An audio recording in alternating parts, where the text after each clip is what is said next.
आपका स्वागत है इस वीडियो रिकॉर्डिंग में। देखिए, मैं BBSc MBSc PhD हूँ और मैंने अपनी PhD जो है वो कोर्स प्रोग्राम के थ्रू की है। इसमें बायोकेमिस्ट्री में मैंने माइनर कर रखा है, तो इसलिए मैं बायोकेमिस्ट्री भी पढ़ाता हूँ और मैं इसको जेनेटिक इंजीनियरिंग भी पढ़ाता हूँ। मैं आपको यही बता रहा हूँ कि ज़माना जो है जीनोमिक्स का है।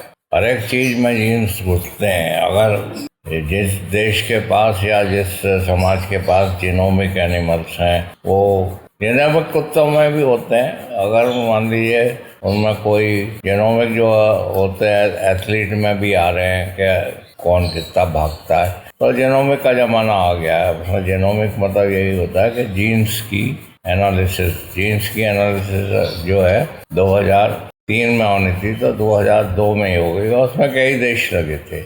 वो जो है वो चंद्रयान से भी ज़्यादा बड़ी विद्या है और जिस देश के पास होती है वही आगे निकल जाता है। इसमें मैं आपको ये बता दूं कि जैसे बिन लादेन को मारा था, अब ये कैसे होगा कि साहब ये बिन लादेन ही था।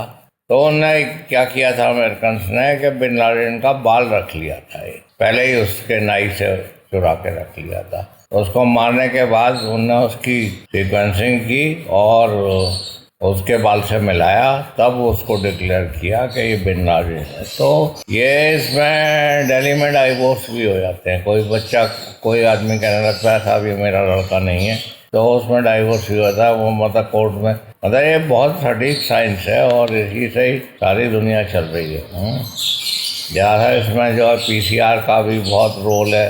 अरे कोविड ये सब जो देखा जाता है, ये इसी से ही जीनोमिक्स से ही देखा जाता है। तो मैं आज के लेक्चर में आपको ये बता रहा हूँ कि ये काफ़ी लोग आगे ये उड़ाते रहते हैं कि साहब वो A1 है, A2 है। उस पर मैंने बना रखे हैं ये जितने भी हॉलिस्टीन, जर्सी, गिरी, ये सब A2 है, ये A1 नहीं है। इनका आप वो ABS इंडिया का देख लीजिए, ये A2 है, उसके नीचे लिखा रहता है A2। तो ये कहना कि विलायती गाय का दूध जो है वो क्या कहते हैं, ऐसा खराब होता है, A1 होता है, ऐसा नहीं है। जो हॉलिस्टीन है वो 10% जो है वो A2 होती हैं और जो जर्सी हैं वो 40% A2 होती हैं। तो इस चक्कर में मत रहिए। देखिए, जब तक बच्चों के लिए दूध नहीं होगा और उनके लिए मक्खन नहीं होगा, तब तक जो है देश की प्रोग्रेस नहीं हो सकती। इस बात को समझ लीजिए। ये कोई होशियारी वाली बात नहीं है कि आप जो है दूध बेच के बैठ जाइए। बच्चों को जितना दूध, जब तक दूध नहीं मिलेगा और जब तक मक्खन नहीं मिलेगा, तब तक वो हक्कू बक्कू ही हो जाएंगे। उनसे कहीं भी वोट डलवा लो। जब उसी से तो बुद्धि आएगी। मैं आपको एक बहुत बड़ी बात बताऊं, जितना भी वैक्सीनेशन होता है, जैसे आप कोविड के वैक्सीनेशन के लिए जाइए या कुछ भी करिए, तो उसमें क्या है, डॉक्टर कहता है कि साहब रेस्ट करिए, अच्छा खाना खाइए।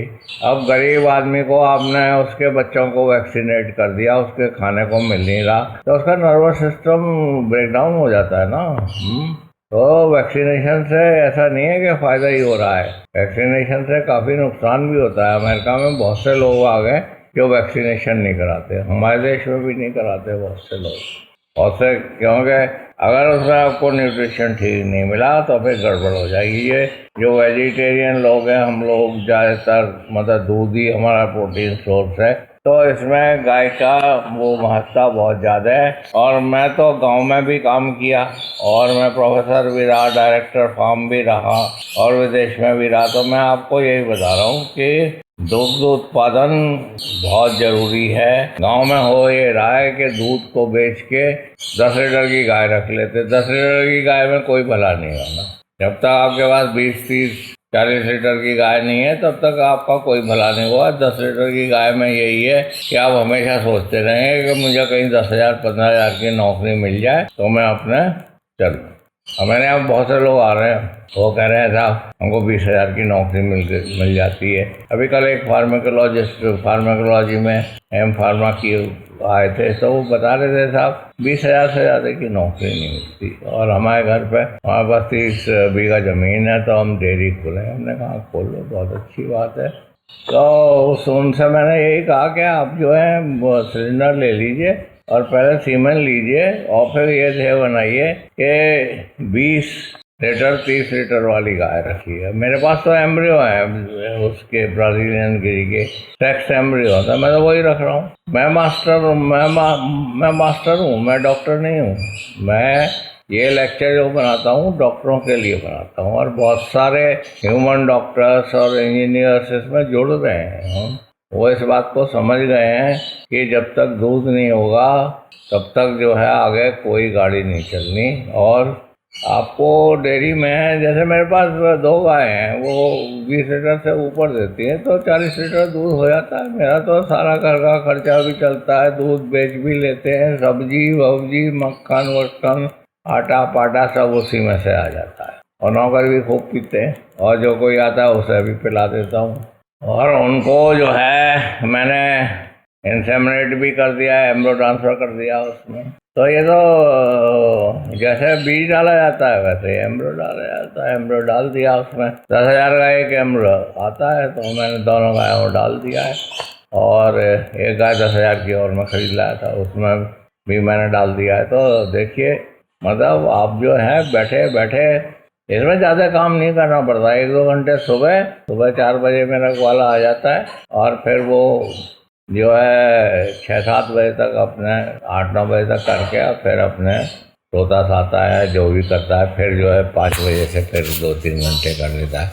तो ज़्यादा गाय मत रखिए, 2-3 गाय बहुत हैं। और एनुअल प्रोडक्शन में जाइए, आपके पास अगर सीमेन है आप मेरे पास आ जाइए, मैं तो वैसे ही आपको बता दूंगा कि कैसे ये डालते हैं। इसमें ये यही करना, ये कोई बड़ी बात नहीं है। बड़ी बात, बहुत से लोग कहते हैं साहब 2 बार बीज डाल रहे, 2 बार बीज काय को डाल रहे। बहुत सा बीज तो आता है मेरे पास, उसका ब्राजीलियन गिरी का सीमेन है, वो 2,500 रुपये का है। तो आप 2 बार डालेंगे, उसे 5,000 रुपये का बीज डालेंगे। एक ही बार बीज डाला जाता है।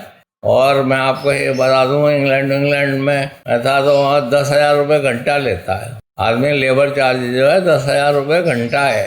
डलवाइए आप, वो तो आ जाएगा दोबारा। तो ऐसे ही बात नहीं है, हमारे यहाँ बहुत सस्ता मामला है। और बेचारे इंसेमिनेटर जो हैं वो आके वो सब कर जाते हैं, और बोतल भी चढ़ा जाते हैं, ये भी कर जाते हैं। परंतु जब तक के जानवर जो हैं वो कॉस्टली नहीं होंगे तब तक आप उसके बच्ची या बछिया को भी तो नहीं रखेंगे ना।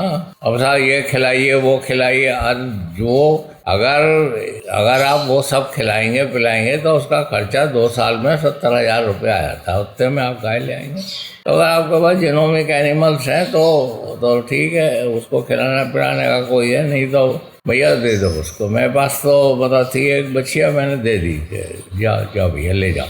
और ये हॉलस्टीन गाय बड़ी अच्छी होती हैं, ये मतलब बिना बच्चे के अपने दूध भी दे देती हैं। और इनका बच्चा भी 1-8 महीने बाद वो खाने लगता है। तो मैंने आपको यही बताया कि ये जीनोमिक्स जो है ये दूध तो अधिक देते ही हैं, इनमें बहुत सारे गुण होते हैं, और ये A2 होते हैं, ये A1 नहीं होते। तो इसको देख लीजिए, जो बीज मिलता है उसमें A लिखा रहता है कि ये A2 है। और उसमें एक चीज़ सोमैटिक सेल काउंट भी दी जाती है। सोमैटिक सेल काउंट होती है उसमें, सोमैटिक सेल काउंट उसके बीज पे लिखी रहती है, जिसका मतलब ये होता है कि उसमें मेस्टाइटिस नहीं होगी। अगर सोमैटिक सेल काउंट 2 है 3 है तो बहुत अच्छी बात है।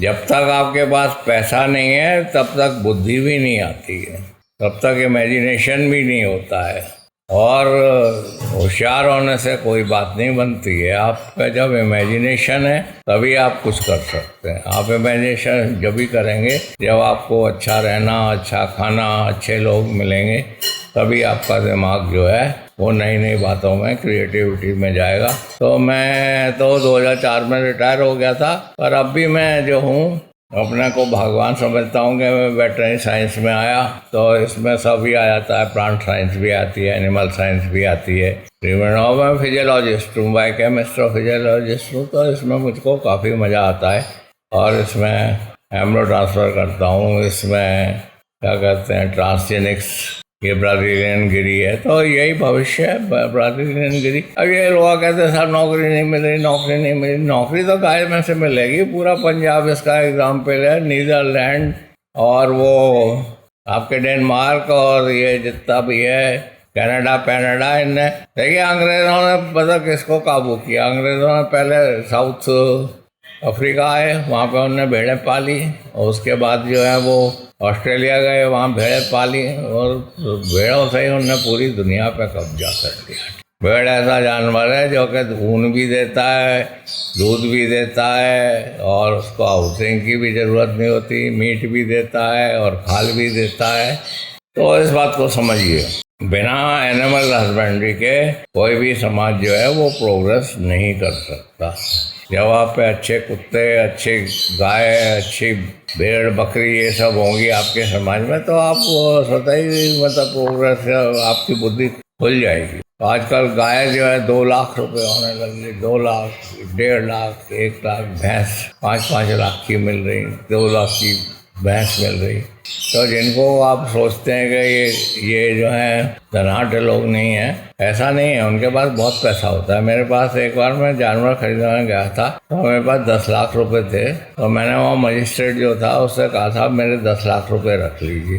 तो उसने कहा आप, मैंने कहा मेरे पैसे हैं साहब, आप कुछ रख लीजिए। तो उसने मजिस्ट्रेट ने कहा आपके पास कितने पैसे हैं? उसने कहा मैंने कहा मेरे पास 10 लाख रुपए हैं। तो वो कह रहे हैं यहाँ जितने आप ज़मीन पे बैठे देख रहे हैं सबके पास 10-10 लाख रुपए हैं, आप 10 लाख कोई बड़ी रकम नहीं हो। तो आप मेलों में जाएंगे तो आप देखेंगे लोग कितने धनाढ़ हैं।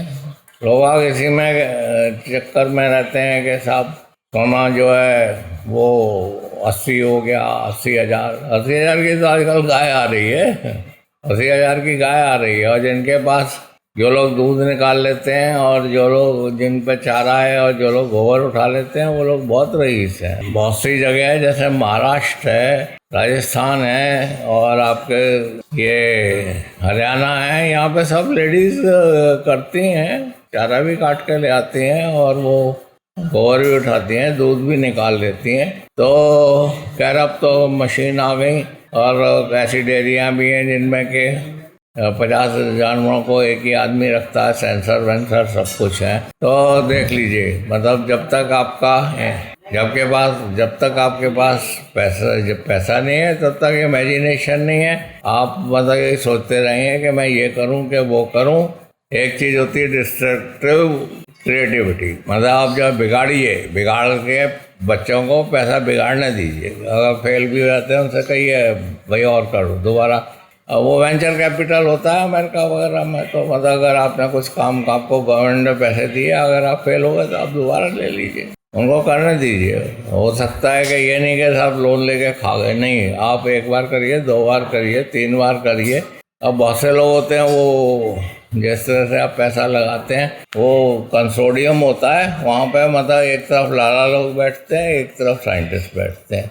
अब कोई साइंटिस्ट जो है वो कहता है कि साहब मैं ये करूँगा, तो वो उसको ब्लाइंड चेक दे करो भैया। तो उसका एग्जाम्पल ये है कि इंसुलिन पहले गाय के पैनक्रियास से निकाली जाती थी। तो हर्बर्ट बॉयज उसने मतलब स्वयं से ये कहा कि साहब मैं जो हूँ बैक्टीरिया में इंसुलिन प्रोड्यूस कर दूँगा। तो उसने कहा ठीक है करिए, उसने उसको फाइनेंस किया, तो उसने कर दी। तो वो वहीं से बायोटेक्नोलॉजी शुरू हुई। तो वो इतना बड़ा ब्रेक थ्रू हो गया कि अब वो बहुत सी चीज़ें बैक्टीरिया ही बना देती हैं। तो ये आप समझिए कि दुनिया कहाँ जा रही है। गरीबी है और भूखे मर रहे हैं, बहुत दिक्कत है।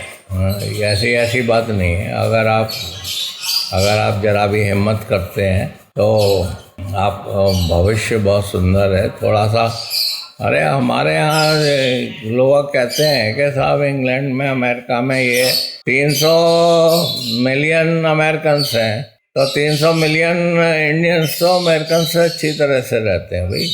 और जितनी सुख सुविधाएं आपको यहाँ हैं उतनी सुख सुविधाएं वहाँ पे अपर क्लास में तो है, पर वहाँ भी गरीबी है, ऐसी बात नहीं है। और सबसे बड़ी बात यह है कि वो अपना देश अपना ही देश है। यहाँ पे धूप है, लेबर चीप है, और गाय चीप है, दूध चीप है। जो आप दूध 30-40 रुपये लीटर में खरीदते हैं, वो अमेरिका में 300 रुपये लीटर मिलता है, 300-400। मैं आपको यही बता रहा हूँ कि मैं बायोकेमिस्ट हूँ, इसलिए मतलब मैं जो था वो जेनेटिक इंजीनियरिंग पढ़ाता रहा, और इससे मेरे ज्ञान में वृद्धि हुई।